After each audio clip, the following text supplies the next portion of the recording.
Dear friends, the governing theological and pastoral concern of John 14 is to prepare the community of Jesus' followers for life in his absence. This theme is captured most poignantly in the promise of Jesus to his disciples in chapter 14, verse 18. I will not leave you orphaned.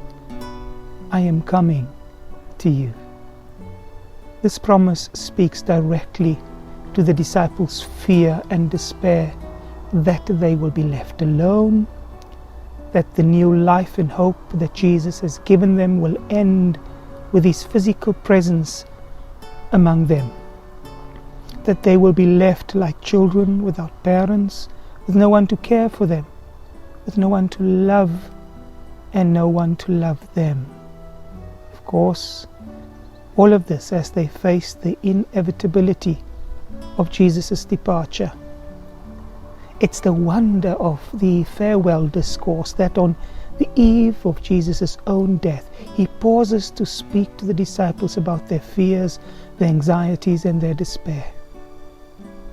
Jesus moves the disciples beyond the present moment in which they are living into the future that is grounded in the certainty of the resurrection and the gift of the Spirit. He offers them a vision of a future shaped by the promises of God, in which God is always present to them through their love for one another and through the presence of the Spirit.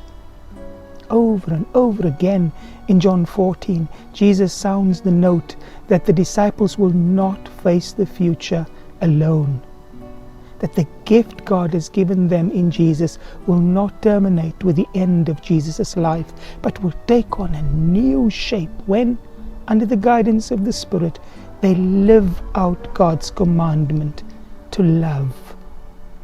Jesus offers his disciples the good news of the love of God and the abiding presence of God with them, even, friends, when the circumstances of their lives would indicate otherwise. In the face of the evidence that says that the battle is lost, that death will claim Jesus, and that the hope Jesus offered them is thereby nullified, Jesus speaks words of renewed hope and assurance when he says in chapter 14, verse 27, do not let your hearts be troubled, and do not let them be afraid.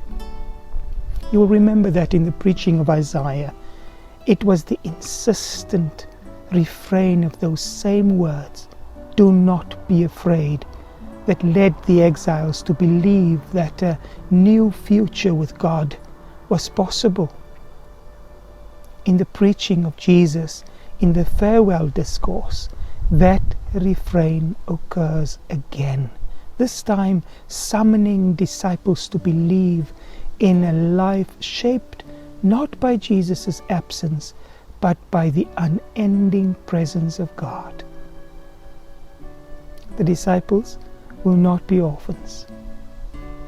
They will not be alone, because they will live in the peace of Jesus. Friends, the peace that Jesus offers is not the world's peace. Neither is it the false promise of security, nor the end of conflict. The peace of Jesus is the all-embracing sphere of his life.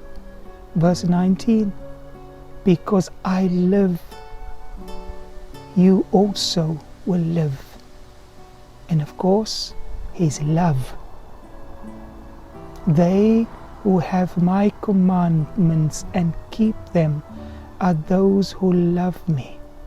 And those who love me will keep my word, and my Father will love them, and I will come to them and make our home with them. And of course, not just his love, but also his joy. Chapter 15, verse 11, I have said these things to you so that my joy may be in you and that your joy may be complete.